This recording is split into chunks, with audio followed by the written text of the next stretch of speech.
go back ahead. First 7 to the Cyclones, next 7 to the Wildcats. Second quarter starts with Jackson on the ground, and he is planted.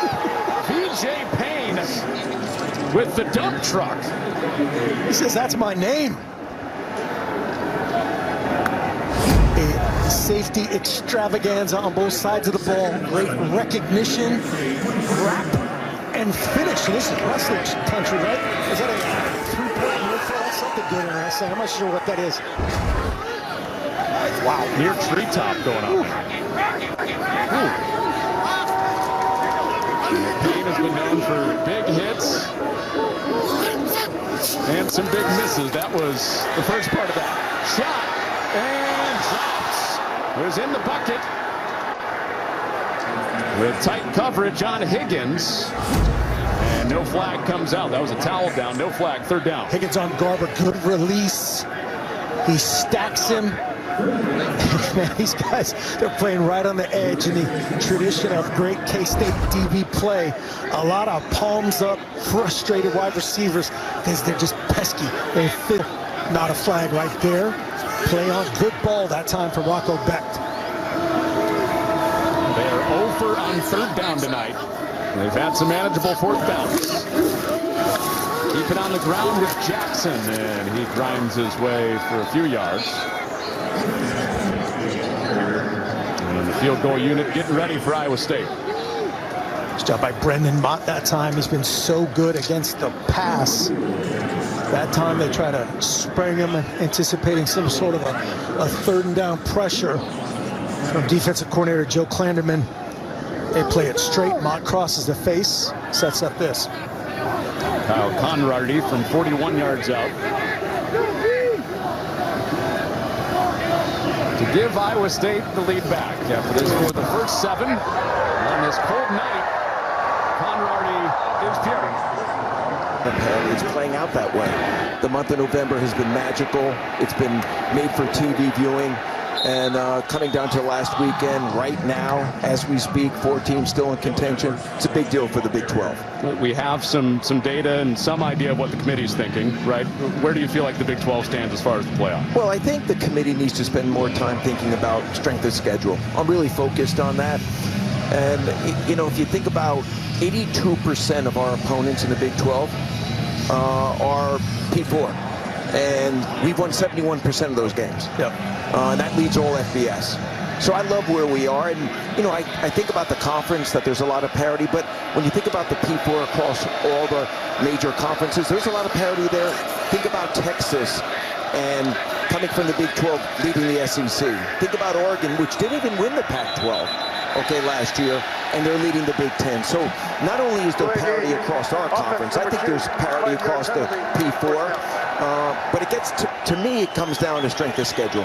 And I think we need to have the committee look at that and focus on that a little bit more. How far are you from, or how far are we, and I think I already know the answer to this, from everybody playing 9 league games? I mean, how far away is that? And again, these other guys get the benefit of, we have this supposedly tougher conference, and we play one less game. It's a great question. You know, we played 9 conference games, and then we mandate 1 P4 opponent in the 3 out of conference. So we got to think about that as an industry, because I'm sure it's not balanced. Obviously, there's 2 of the Power 4 that don't play 9 conference games, and you know, I think they need to take that into consideration. Also, the committee. Chris Kleiman, head coach for Kansas State, brought it up this week that he feels like the Big 12 should consider 8 games because more wins in total better than more conferences. And I discussed that before the game tonight. And it's going to be something that, you know, obviously we'll take to our ADs when we meet next and start socializing that. You know, there's a lot that goes into it. Ball's out. Play 9 games. Commissioner, the ball is out. Iowa State has it. Second takeaway of the night. Keegan Johnson put it on the deck for Kansas State. And the Cyclones have it again. Yeah, out of the corner of my eye, looked like a nice throw and catch. Keegan Johnson just doesn't maintain possession, and a host of Cyclones surrounding the ball. Let's make sure the ball comes out. It is 100% out. No knee on the ground. Porter on the scene as well. James as well. One of the many guys in getting Malik Verdon not playing to time, so Tayshaun James involved. A play-action shot area for Iowa State, and certainly after watching that last series, we're going to have a chance to take some shots over the top. Iowa State scored after the takeaway on the opening play of the night, and back to the air, and it's complete to Knoll. He got 8 yards. Well defended that time from K-State. They were trying to take a shot. It was eliminated. They're trying to get the ball back to Jaden Higgins. Nice shot by Rocco Beck, working to his outlet. Brett Yormark, the commissioner, still with us up here in the booth, commissioner of the Big 12. As we get close to Selection Day and also the Big 12 Championship down in Arlington next week. We heard your the family was helping out tonight. Is that correct? Family's here tonight. Family's here tonight. Excited to be here. Names, first time visit. It's a little cold out there, but they're dressed appropriately.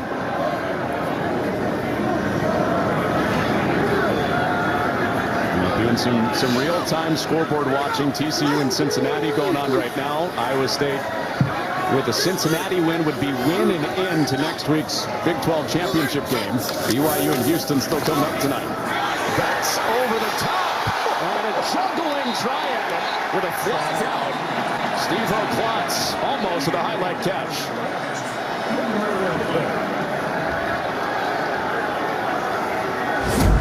In their big unbalanced formation, and an offensive lineman in there. And we were hyping up Klotz's ability to physically finish there. It looked like he was kind of pushing off with the right hand. See what they... Pass interference. Defense number 19. Ball to be placed at the spot of the foul. Automatic first down. Pass interference on B.J. Payne in the secondary for Kansas State.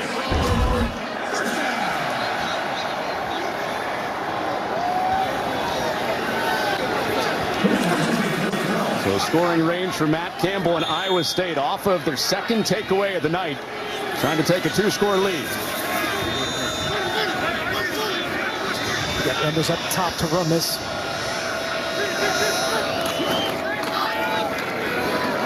Hansen into the waiting arms of Purnell. Got a finish. Jalen Knoll. We talked about Jalen Knoll and Jacob Parrish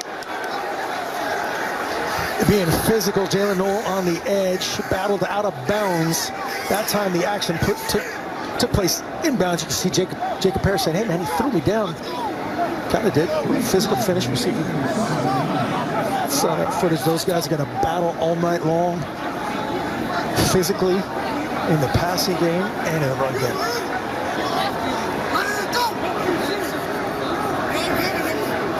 Klotz comes into the backfield as a fullback. Hansen following him, and Siegel from the backside gets him for no gain. Here comes a third down inside the red zone for Iowa State. Siegel does a nice job of recognizing they're in a tackle over situation, short edge. He's going to come off that tight edge right there, running it tight to the edge and finishing Carson Hansen. These games usually come down to one score. They have in the Big 12 all year long. K-State and Iowa State, long history. Timeout there, not a line. Now they are. On a third down. It's back running around, firing to the back of the end zone. Touchdown to Jalen Knoll.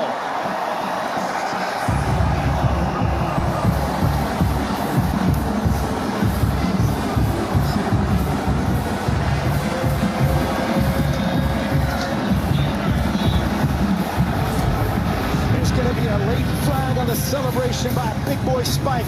Rocco Beck, we thought he was going to throw it to him right there, had him all the way there. That void in the K-State secondary. Jalen Knoll found it. He flipped it to Jalen Travis for the Big Boy Spike. Offense number 72 for spiking the ball. That foul will be enforced on the kickoff. We're trying to get that rule changed through the commissioner. Come on, it's just a Big Boy Spike in the football. Listen, I love when our players show emotion. That's a great thing for college football. Amen. So the penalty will come on the kickoff. Iowa State, 2-score lead on the Knoll touchdown. 1 yards on the first play of the drive. And DJ Giddens still trying to unlock him in the run game. And mostly Avery Johnson on the ground when K-State's had success. Nice little chunk play there on first down. It's going to be a play-action game. Who can execute their play-action shots, their play-action mid-game, their RPOs. These defenses are so good against just your base runs. They take them away, make you execute the other stuff, and they're available. One of the best backs in the Big 12, DJ Giddens, 18 yards after that last carry. It's been Johnson on the ground, the leading rusher tonight. He makes this a 3rd down and short. Jack Sadowski is the spy on Avery Johnson, just the floater backer in there. In this 3-3-5 system, that's one of those ones where Avery Johnson's speed versus Jack Sadowski, that is a mismatch that the Wildcats will look to exploit. 2 plays to get 3 yards? Yeah, I think so. Just in the operational kicking zone here, 50 plus in these conditions. And unbalanced again. Lofton switches over to the other side on a 3rd down. Running option. This time they connect. And Giddens ducking his way toward the marker. And we'll see. Short by that spot. Another version of speed option. This time to the boundary. Miles Purchase again, the pitch man. And James, that's just a great job sprinting over the top of Lofton. Setting up 4th and 1.5. Chris Kleiman eyeing this up on the sideline. Might take a timeout if he's not liking this ideal look. They scored a touchdown on a 4th and 2. This a 4th and 1. Pressure up the middle. Backpedaling. Johnson extends the play. Still downfield and incomplete. Heward and Allison Williams will have the call for you next weekend. Iowa State just got it back on downs from Kansas State, leading by 10. And Kansas State comes up and rallies at the line of scrimmage. Our Nissan Heisman Watch, sponsored by Nissan, the premier partner of the Heisman Trophy. And Mark, you feel, most of the country feels it's a 2-man race right now. I do. Travis Hunter has played himself into it. Kind of a runaway at this point. No offense to Ashton Jeanty, who's been phenomenal.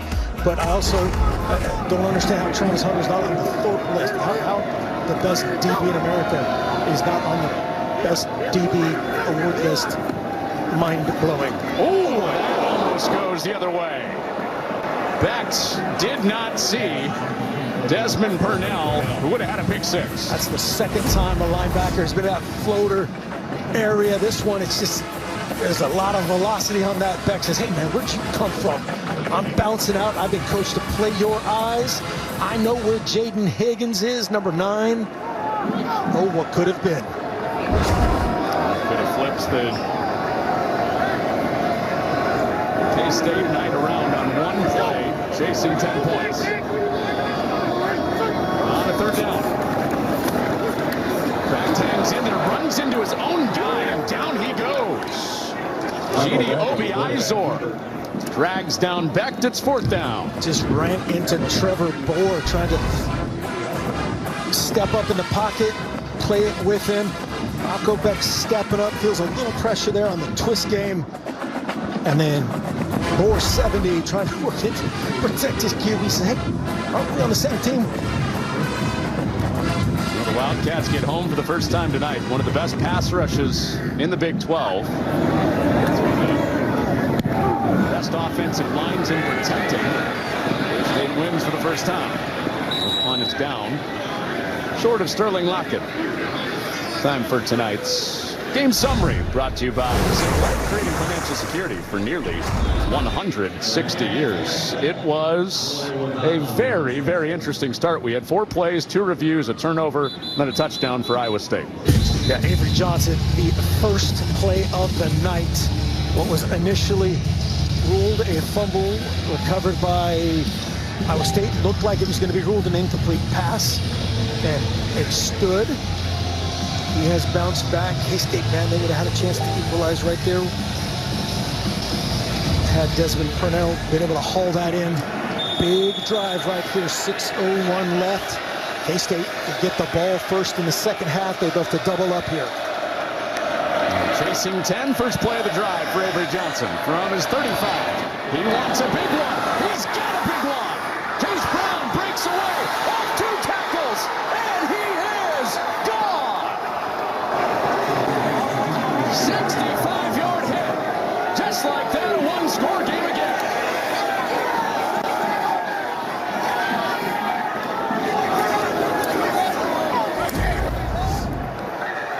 They have something dialed up out of this empty.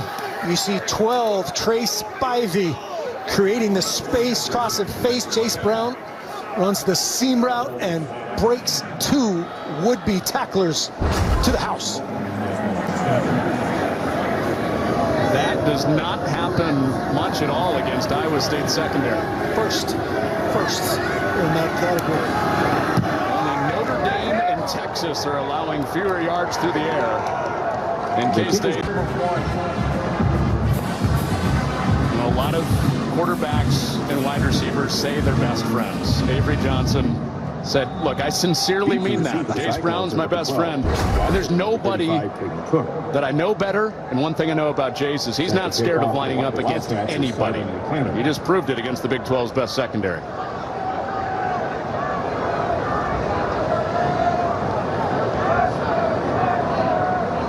Makes K-State feel a little better about Purnell not grabbing that pick six. Yes.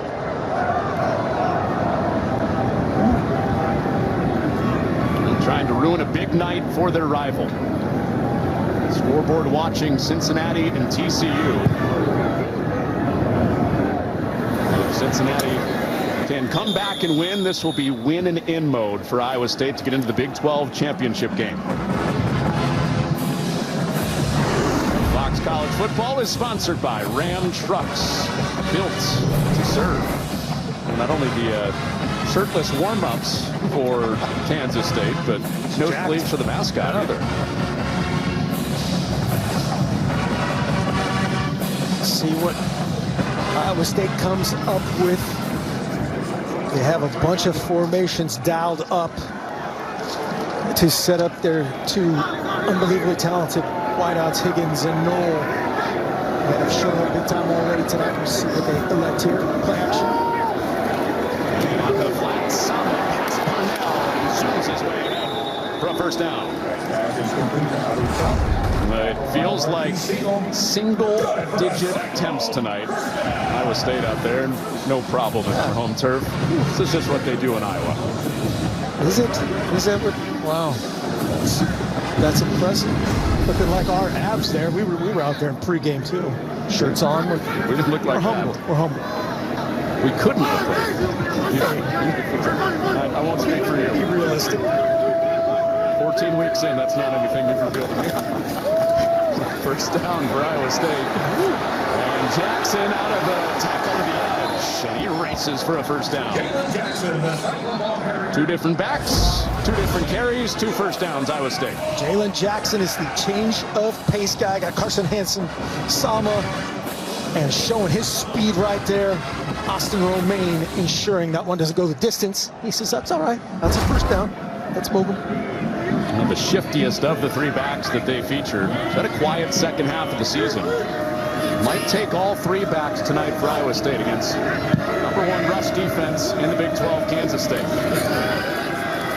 Back to the air for Betts. And behind Hansen. Backward. It's out of bounds, Mount. They'll take a look at that. But man, talking about it. Yeah, the quarterback, anybody near that ball has to cover that on either team. It's going to harmlessly fall out of bounds here. Through on that stripe. It ended up going out of bounds, so obviously nobody can cover it. They will take a quick peek at this, it looks like, with maybe a little replay assist. So it goes back to that same, just like we talked about in the first play, it's the ball. That pass was rolled backwards.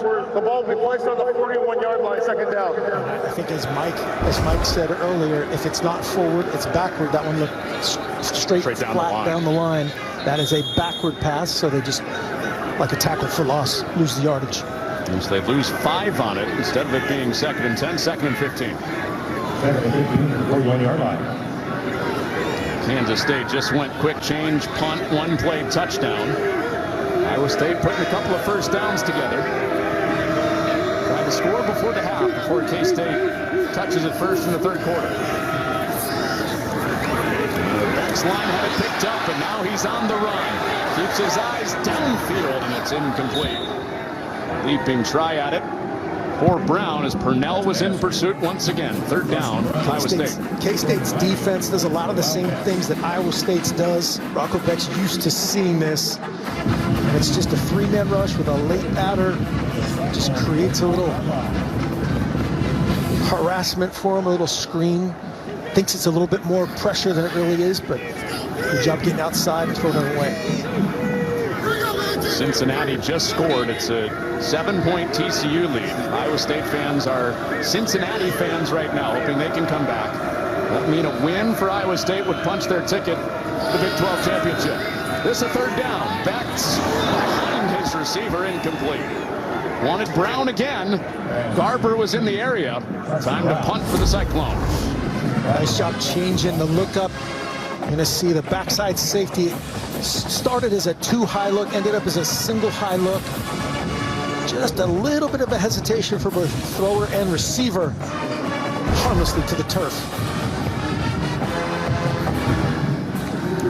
After the Jalen Knoll touchdown, 17-7 Iowa State.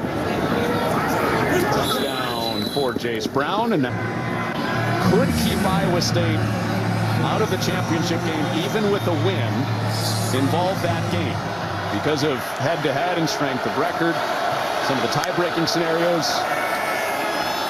Iowa State would really like the Cincinnati win. Make the path very clear as DJ Giddens has his best run of the night.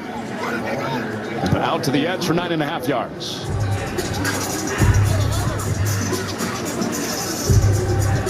You have to do the heavy lifting. This is like Ball State. I think you get 3 like math credits for this. Yes, this is why David Letterman has a building named after him at Ball State, so he could do this type of math. But that's the scenario laid out. The BYU game also matters tonight. They play Houston. And Giddens wiggles his way for a first down. And I think I said a second ago that Iowa State, I said incorrectly, Iowa State will get the 2nd half kickoff. I stated that wrongly after the Avery Johnson fumble early. Iowa State deferred and took the gift, so big stop here would swing the momentum. Right, they take the first play turnover. So Iowa State will get it back. So Kansas State still trying to march down before halftime and take a lead. And as Ancio has that through his hands, here comes a 2nd down. Over about 4 Cyclone defenders that were stacked up in that throwing lane. I think they were all biting on the run fake. So dialed into must stop, run, take care of everything else. On top of it, 2nd and long.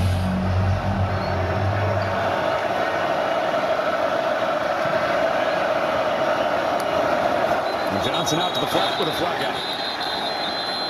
It's ball start down here in the bottom. False start. Offense number 77. 5-yard penalty. 2nd down. Parker Willis has probably done a lot of good things so far tonight. That's the first time we mention him. He happens to be that jumping,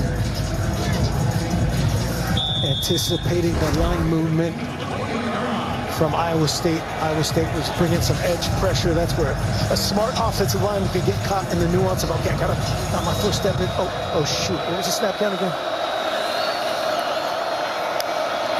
Makes it a little bit harder to get Giddens going as they're behind the chains and moving backwards. Snowed under by Jacob Ellis for a loss. Jacob Ellis, 44, just shot out of a cannon. Watch it. Running through, unaccounted for in that scheme. Has a great angle to get DJ Giddens to the ground. That's only half the battle. You got to get him to the ground. Breaks a ton of tackles. 3rd and Ankeny. Nice.